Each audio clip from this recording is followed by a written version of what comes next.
오늘 말씀 가운데 또한 귀한 은혜가 저희 마음에 머무는 은혜의 시간이 되길 소망합니다. 오늘 본문을 살피기 전 먼저 배경이 되는 3장 내용을 저희가 좀 살펴보고 가겠습니다. 3장 1절에서 10절까지 꽤 긴 구절인데 한 절씩 교독하고 마지막 10절은 한 목소리로 읽겠습니다. 제9시 기도 시간에 베드로와 요한이 성전에 올라갈새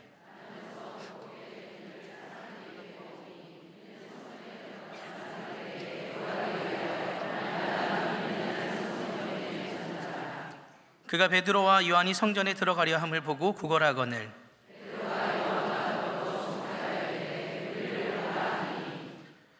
그가 그들에게서 무엇을 얻을까 하여 바라보거늘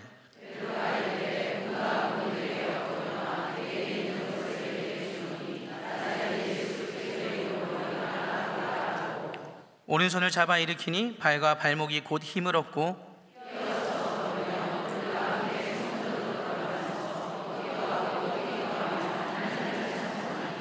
모든 백성이 그 걷는 것과 하나님을 찬송함을 보고 그가 본래 성전 미문에 앉아 구걸하던 사람인 줄 알고 그에게 일어난 일로 인하여 심히 놀라며 놀라니라. 아멘. 네, 저희가 오늘 읽은 이 말씀의 그 배경이 되는 부분이고요.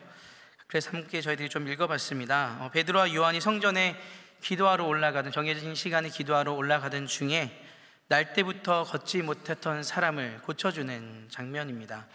그 초대교회에는 이런 참 놀라운 일들이 많이 있었습니다. 왜냐하면 바로 갓 태어났던 교회이고 아주 작은 공동체였기 때문이죠. 지금이야 이 세계적으로 기독교인들이 엄청나게 많지만 당시에는 가장 작은 공동체가 바로 이 기독교 공동체였습니다. 하나님의 특별한 은혜가 많이 임하였던 것이죠. 하나님께서는, 예수님께서는 이 갈릴리 출신 어부들에게 이 위대한 일들을 맡기신 것입니다. 그리고 그들에게 특별한 이적과 권능과 기사를 행하게 하셔서 교회의 기초를 세우게 하셨습니다. 이 기초는 굉장히 중요한 것이 무엇이냐면, 이 기초는 예수만 믿으면 걷지 못했던 자가 걸을 수 있다라는 것을 말하는 것이 아닙니다. 그 안에 더욱더 깊은 진리가 담겨져 있습니다. 이 시기는 구약시대에서 신약시대로 넘어온 지 얼마 지나지 않은 시점입니다. 구약시대 병자들은 어떤 취급받았죠? 죄인 취급받았잖아요. 죄인 취급받았습니다. 그 죄로 인해 본인의 죄든 아니면 부모의 죄로 인하여든 아무튼 죄 때문에 이가 이런 병을 얻게 되었다라고 생각했죠. 이 사람은 태어날 때부터, 날 때부터 걷지 못했던 사람이고요, 본인 힘으로 이동이 어려운 사람이었습니다. 그가 가장 바라던 것이 무엇이었을까요? 걷게 되는 것을 가장 바랬을 것이고요, 또 하나 정말 하고 싶었던 것이 무엇일까요? 그는 성전에 한 번도 들어가 본 적이 없었을 거예요. 몸이 온전치 못했기 때문에 성전 미문에 앉아 구걸할 뿐이지 성전 안에 들어가 보지 못했을 것입니다. 성전 안에 들어가지 못했다는 것은 추정해 보건대 본인 스스로가 하나님의 사람이라는 것에 대한 아직까지 인정받지 못한 부분들이 있었겠죠. 아주 근본적으로 그 본인 존재에 있어서 큰 어려움을 겪고 있었던 사람입니다. 이 사람이 어느 날과 똑같이 그곳에서 구걸하고 있을 때 베드로와 요한이 기도하러 올라가는 그 사람에게 푼돈 몇 푼을 요구했습니다. 그때 베드로와 요한이 어떻게 대답하고 있는지 3장 6절 말씀을 다 같이 한번 저희가 읽어보겠습니다. 시작. 베드로가 이르되 은과 금은 내게 없거니와 내게 있는 것을 주노니 나사렛 예수 그리스도의 이름으로 일어나 걸으라 하고. 그가 베드로와 요한에게 요구했던 것은 무엇인가요? 돈 몇 푼이었습니다. 그런데 베드로와 요한의 대답은 우리에게 은과 금은 없지만 나사렛 예수 그리스도의 이름으로 이것을 너에게 주노니 일어나 걸으라 라는 명을 한 이후에 일으켜 세우자 어떤 일이 벌어졌나요? 그가 일어나게 된 것입니다. 그가 요구한 것은 무엇이죠? 원했던 것은 푼돈 몇 푼이었을 뿐이지만 그 인생 일대에 있어서 한 번도 경험해보지 못했던 그 은혜가 임하였던 것이죠. 그리고 그가 한 행동이 무엇입니까? 성전으로 뛰어들어갔습니다. 유진 피터슨의 메시지에는 이렇게 기록되어 있습니다. 그 사람은 기뻐서 어쩔 줄 몰라 하며 베드로와 요한을 끌어안았다. 모든 사람이 그 모습을 직접 보려고 그들이 있는 솔로몬 해당으로 달려왔다. 이 사람은 유명했던 사람이겠죠. 성전 미문에 앉아서 항상 구걸했던 그 사람. 그런데 그가 일어났다는 소식을 들은 것이고요, 일어났을 뿐만 아니라 성전으로 들어갔다는 얘기를 들은 거예요. 그러니까 사람들이 모여들기 시작하는 것입니다. 자, 사람들이 모여들었습니다. 베드로와 요한 앞에 쭉 모여들었어요. 어떤 일을 하고 있을까요? 한 명씩 쭉 줄 세워놓고서 아픈 사람들 이리 오세요. 내가 예수 그리스도의 이름으로 모두 다 고쳐주겠습니다 라는 말을 하는 것이 아니라 이 사람들을 모아놓고 예수 그리스도에 대하여 증거하였습니다. 당신들이 그 예수 그리스도를 못 박았다. 그런데 예수 그리스도를 못 박은 당신들을 위하여 그분께서는 십자가에 달려 돌아가셨고 3일 만에 부활하셨고 이제는 하늘나라로 올라가셨다라는 것입니다. 그 설교를 한 이후에 몇 명이 회개를 하는지 아십니까? 5,000명이 회개하였다라고 기록되어 있습니다. 이 사건은 얼핏 보면 안진뱅이에 초점이 맞춰져 있지만 실제로는 안진뱅이뿐만 아니라 그 안진뱅이를 통하여 모인 5,000명에게 예수 그리스도를 영접하게 하는, 예수 그리스도가 정말 구원자이심을 인정하게 만드는 그런 엄청난 일들이 일어났다라는 것입니다. 저희들은 어떤 현상이나 기적에 초점을 맞출 때가 많이 있지만 그것 자체로 내가 무엇인가를 얻었다, 하나님의 은혜가 나에게 임했다라고 생각될 때가 많지만 하나님의 뜻은 그것보다 훨씬 더 큰 곳에 있다라는 것입니다. 3장에서 베드로와 요한은 이 성전 미문에 앉아있는 안진뱅이를 고쳐주었고 그 일을 통하여, 설교를 통하여 5,000명이 영접했습니다. 너무나 놀라운 사건이죠. 근데 이 사건을 굉장히 불편해하는 부류의 사람들이 똑같이 있었습니다.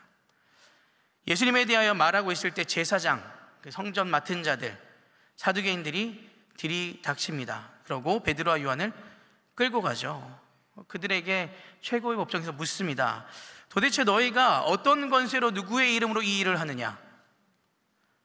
베드로와 기탄 없이 말합니다. 성령의 도움으로 얘기합니다. 바로 당신들이 죽인 예수 그리스도의 이름으로 우리가 이렇게 한다. 상당한 도발이죠. 예전에 도망가던 베드로의 모습이 아닙니다. 얼마 전까지 예수님을 부인했던 그 베드로의 모습이 아니라 당신들이 죽인 그 예수 그리스도의 이름으로, 그 권세로 내가 얘기한다. 정면에서 기탄 없이 얘기하는 것입니다. 아주 도전적으로 받아들였겠죠. 그리고 이들 입장에서 이해가 되지 않는 것이, 이들은 학식 없는 어부 출신들인데 이런 어부 출신들에게, 학식도 없는 어부 출신들에게 우리가 능욕을 당하는 것을 견디기가 더 힘들었겠죠. 그들이 보기에 이 베드로와 요한, 안 그래도 그 예수님이 너무나 걸리적거리는 존재였는데 사라졌잖아요. 죽었잖아요. 그 부활한 이후에 눈에서 사라졌잖아요. 그런데 그 제자들이 이제는 남아서 계속해서 그 예수 그리스도에서 전하고 있는 그 모습이 너무나 불편했던 것이죠. 당연한 결과일 것입니다. 당연한 결과일 거예요. 그들이 굉장히 불편해하면서 그 베드로와 요한을 계속해서 협박을 합니다. 이 협박하는 가운데 요한과 베드로의 대답이 대단합니다. 사도행전 4장 19절에서 20절까지 말씀을 함께 읽어보겠습니다. 시작. 베드로와 요한이 대답하여 이르되 하나님 앞에서 너희의 말을 듣는 것이 하나님의 말씀을 듣는 것보다 옳은가 판단하라. 우리는 보고 들은 것을 말하지 않을 수 없다 하니. 오히려 역으로 되묻습니다. 하나님 앞에서 너희 말을 듣는 것이 하나님의 말씀을 듣는 것보다 옳은 것이냐? 그렇지 않지 않느냐? 우리가 보고 들은 것을 말하지 않을 수가 없다라는 거예요. 훨씬 더 강한 어조로 그들을 반박하고 있습니다. 베드로와 요한이 거짓을 말하고 있는 것이 아니잖아요. 그들이 책으로 배운 것을 말하는 것이 아니라 우리가 직접 본 그 하나님에 대하여, 그 예수 그리스도에 대해서 어떻게 말하지 않을 수 있느냐? 우리가 보고 들은 것, 내가 보고 들은 것을 말할 수밖에 없다라는 거예요. 예수님의 사역 시작부터 십자가에서 그 돌아가시는 모든 순간까지, 부활하시고 승천하신 것까지 이들은 다 봤습니다. 그리고 그대로 전하고 있는 거예요. 아무리 당신들이 그것을 협박한다고 한들 우리는 우리가 보고 들은 바를 멈출 수 없다라는 겁니다. 그들이 결국 어떻게 되나요? 그 예수 그리스도에서 전하는 것을 멈추지 않고 끝내 순교의 열매를 맺게 되죠. 요한은 예수님께서 맡겨주신 그 사명을 늦은 나이까지 감당하며 그 일들을 마무리하였습니다. 주님께서 부르시는 그날까지 본 것과 들은 것을 그대로 증거하는 삶을 사는 것입니다. 그리스도인이란 누구를 말합니까? 예수 그리스도의 가르침을 받아 그대로 행하는 사람들을 그리스도인이라 말하지 않습니까? 그리스도를 증거하는 사람들, 그렇게 그리스도를 증거하기 위해서는 우리가 주님을 알아야 합니다. 보고 들은 것을 증거해야 합니다. 이미 역사적으로 예수님은 2000년 전 그 중동 땅에서 살다가 하늘나라로 가셨습니다. 내 눈으로 그 육신을 볼 수가 없죠. 그 가르침을 직접 들을 수는 없습니다. 그런데 누구를 통해서 할 수 있어요? 성령께서 알려주시는 거잖아요. 성령을 무엇이라고 말씀하고 있나요? 성경이 기록하고 있나요? 진리의 영이라고 기록하고 있습니다. 진리가 무엇인지 알게 하는 영이에요. 그 진리가 누구죠? 예수 그리스도입니다. 지금도 성령께서는 우리로 하여금 예수 그리스도가 누구인지 알게 해주신다고요. 그럼 우리가 무엇을 소망해야 하느냐? 그분을 더 알기 위하여, 그분을 더 보기 위하여, 그분에 대하여 바르게 듣기 위하여 늘 소망하는 마음을 갖고 있어야 된다는 거죠. 그런 마음을 갖고 있을 때 주님께서는 우리에게 주님이 어떤 분이신지 다 알려주시지 않으시겠습니까? 이 제자들은 3년이란 시간 동안 예수님과 떨어지지 않고 같은 공간에서 함께 생활했습니다. 그 기간 동안 예수님께서는 제자들에게 본인이 어떤 존재인지 알려주셨죠. 앞으로 또 어떻게 될 것이다까지 알려주셨어요. 그런데 그 당시 제자들이 그 예수님의 가르침을 온전히 받아들였나요? 잘 이해하지 못했습니다. 왜 그랬을까요?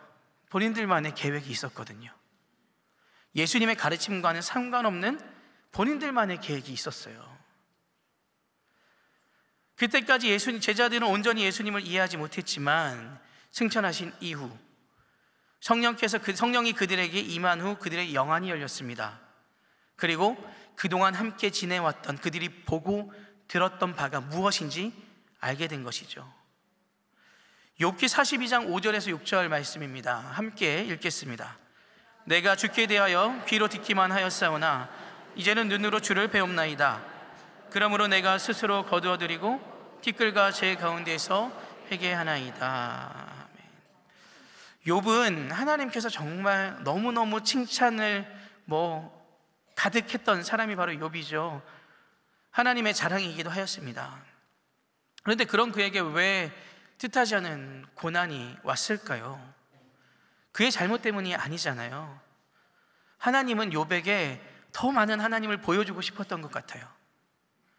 더 하나님에 대하여 알려주고 싶었고 더 하나님과 깊은 사랑을 나누기 원하셨던 것 같아요.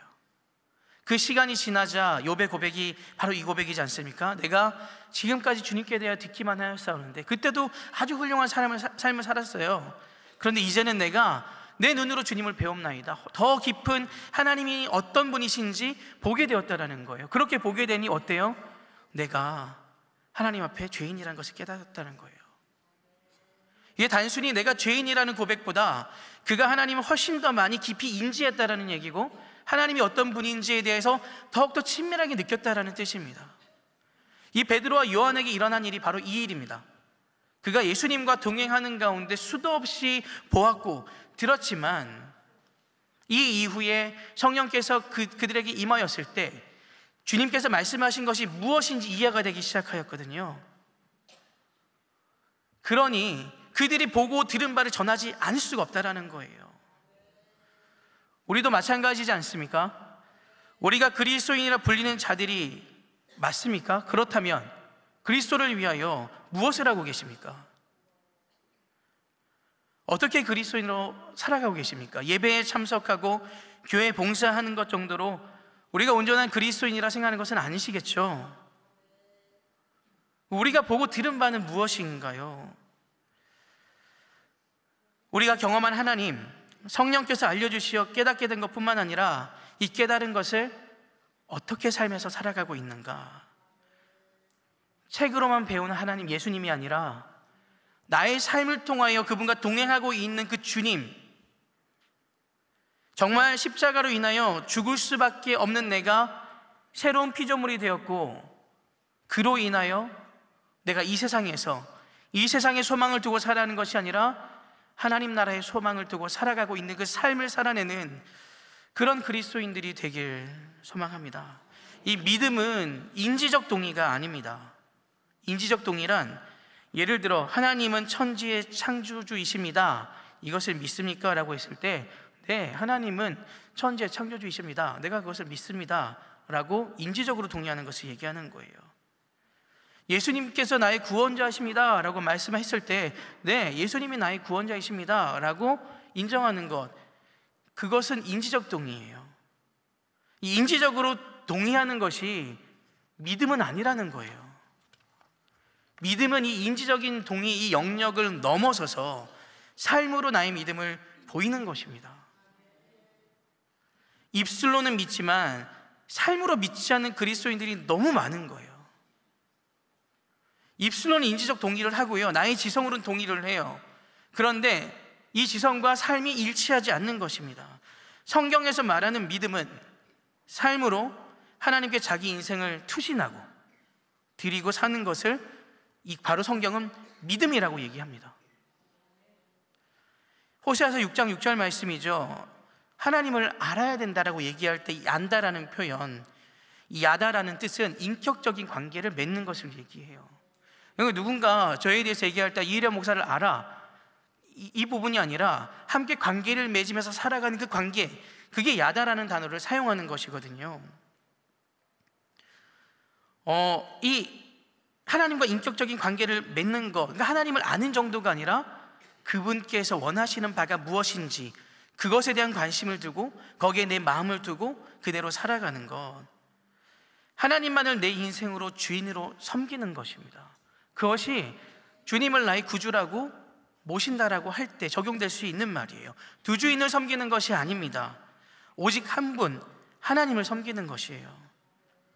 나와 하나님을 겸하여 섬기는 것이 아니고요, 재물과 하나님을 겸하여 섬기는 것이 아니에요. 근데 저는 이 재물보다 더 극복할 수 없는 것이 나인 것 같습니다. 나. 계속해서 내가 가장 중요한 위치에 놓여져 있는 것. 이 신약에서도 귀신들은 예수님에 대하여 잘 알았습니다. 귀신들이 더 귀신같이 알았어요. 그래서 귀신들이 예수님을 보고 어떻게 해요? 엎드려 절합니다. 근데 귀신들이 예수님이 누군지 알고 있었단 말이에요. 그런데 무엇이라 얘기해요? 나와 당신이 무슨 상관이 있나이까? 예수님에 대해서 알고 있었지만 그 귀신의 고백이 무엇이냐면 내가 당신과 무슨 상관이 있나이까? 알고 있음에도 귀신과 예수님은 상관이 없잖아요. 우리가 하나님을 알고 있다라고 생각하고 예수님을 알고 있다고 할 때 우리의 삶이 그분의 삶과 관계가 없다면 똑같은 것입니다. 나와 무슨 상관이 있나이까? 진짜 하나님의 백성은 비록 알고 있는 말씀은 많지 않더라도 수많은 말씀에 기대고 의지하여서 하나님이 주신 그 말씀이 나와 상관 있는 말씀이라고 고백합니다. 이 베드로와 요한이 보고 들은 바를 전하지 않을 수 없다 하였을 때 그들이 무엇을 보았습니까? 그들이 들은 것이 무엇입니까? 예수님의 삶을 보았고 예수님의 가르침을 들었습니다. 예수님의 삶과 예수님의 가르침, 본대로 들은 대로 전한 것입니다.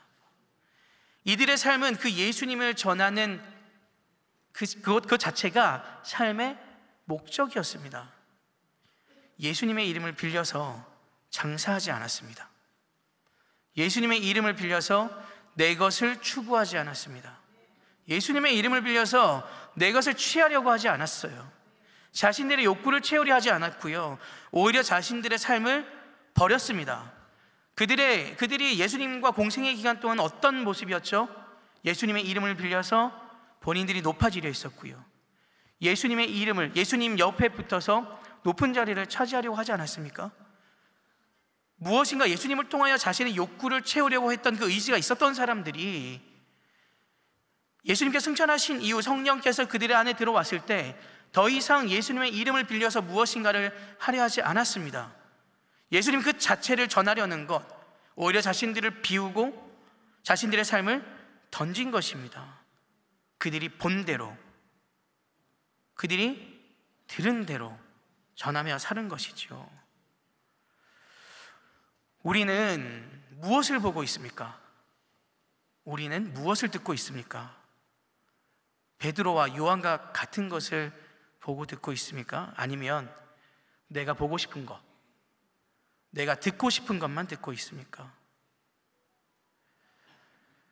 세례 요한의 제자들은 예수님이 등장하자 자신의 선생님이 최고였거든요. 그 전까지는. 그런데 이제 예수님께로 다 가는 거예요. 세례 요한의 제자들이 그 불편함을 토로합니다. 세례 요한은 어떻게 얘기하죠? 그는 흥하여야 하고 나는 쇠하여야 한다 라고 얘기합니다. 사순절 기간이죠. 저기 십자가 다들 보이시죠? 저 십자가가 내 삶에 어떤 의미가 있습니까? 내 삶에 어떤 의미로 남아 있습니까?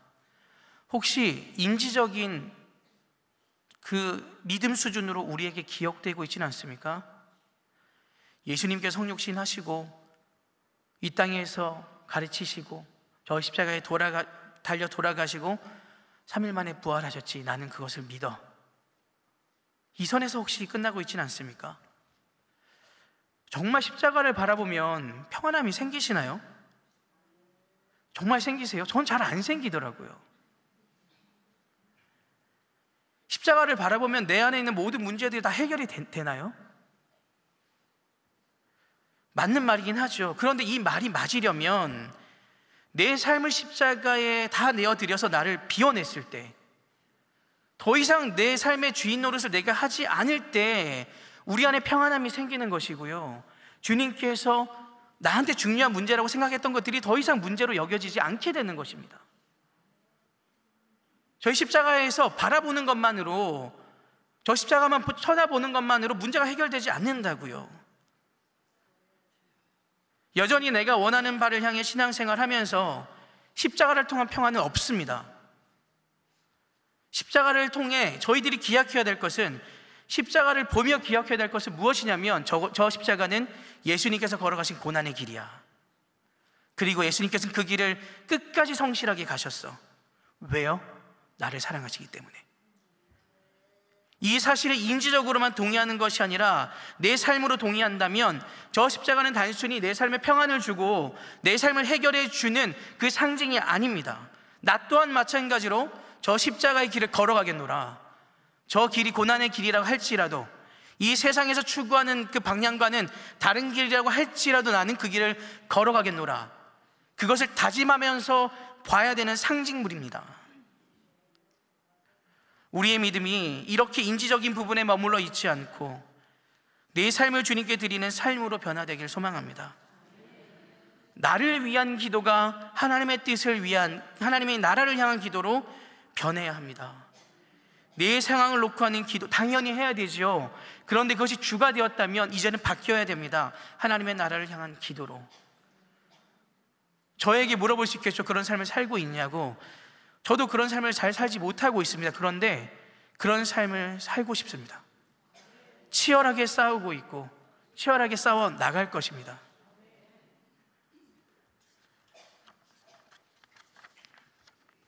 이 사도행전 4장을 보면 예수님을 죽인 사람들이 여전히 그 자리를 차지하고 있어요. 그것도 엄청난 권력을 소유하고 있거든요. 근데 이들이 또 예수님을 믿는 사람들을 어떻게 해요? 핍박한단 말이에요. 6절에 안나스라는 인물이 나오는데, 요한복음 18장을 보면 예수님이 재판을 받으실 때 대제사장보다 먼저 나온 이름이 안나스입니다. 안나스는 주후 6년부터 그 유대교의 대제사장으로서 세워졌던 사람이고요. 그 이후에 자식들부터 자자손손 다 그 대제사장을 해먹습니다. 권력을 남용하고요, 예수님을 죽이기까지 하죠. 억울할 법하지 않습니까? 왜 예수님을 핍박한 저들이 계속해서 높은 자리를 유지하면서 권력을 유지하고 부를 유지하고 저것을 다 갖고 살아가고 있지? 그런데 제자들은 전혀 개의치 않아요. 억울해하지 않아요. 왜 그럴까요? 제자들은 알고 있기 때문이에요. 그곳에 마음을 두는 것이 아니라 하나님의 나라에 마음을 두고 있고, 그들 자신이 높아지는 것에 마음을 두는 것이 아니라 어떤 사회적인 성공, 그런 것에 마음을 두는 것이 아니라 그들이 알고 있는 예수님, 그들이 본 예수님에 대해서 전하는 것이 그들에게 가장 기쁨이 되기 때문이죠.